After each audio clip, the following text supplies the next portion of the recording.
talking about cryptocurrency. Crypto now seems like it's been around forever, but it's really quite a new invention. Were you an early adopter?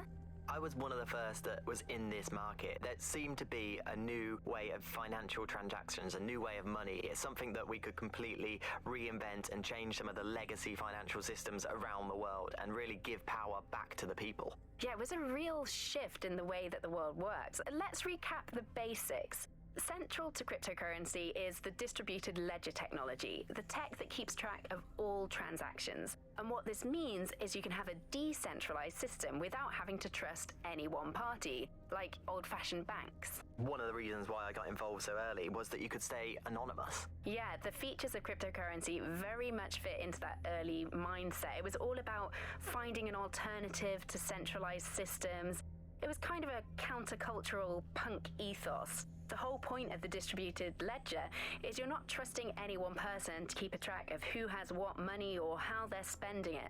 It's all out there in the open for anyone to see, and yet you can remain secretive. But not everybody now wants to keep up this crypto legacy. They don't share this attitude anymore. We've seen institutions, businesses, even governments experimenting with crypto, which doesn't really fit into its original radical counterculture mold. Yeah, it's kind of weird today to think of people not using cryptocurrency. It's so mainstream now. You know, I'm almost nostalgic for the feel of cash. Good old-fashioned paper and coins. First they changed the paper notes to plastic notes, and now it's just all digital. There's nothing to hold on to.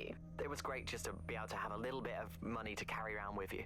I think the turning point in the UK really came a few years ago when the pound dropped 10% over just one season.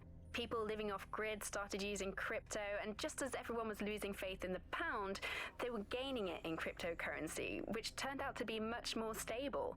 Kind of the opposite to what people thought in the beginning.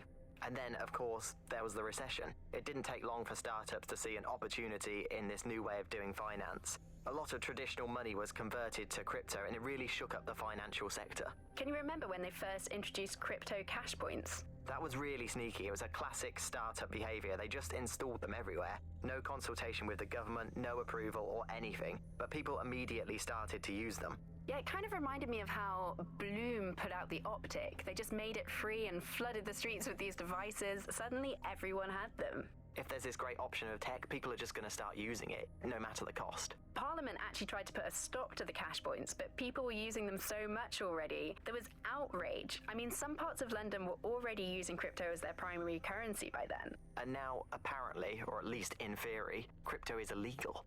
Yeah, in May this year, economists found that crypto was being traded more than the pound, and banks were not happy. They basically forced the government to ban cryptocurrency in a last-ditch effort to save the pound. But it's not like that's worked. People are still using crypto, and it's been pushed further, deeper underground. Things used to work fine with crypto, and it was just a peer-to-peer sharing economy-style system. Now it's all on the dark web and wrapped up again in organized crime. Yeah, if you want to make something thrive on the black market, just make it illegal.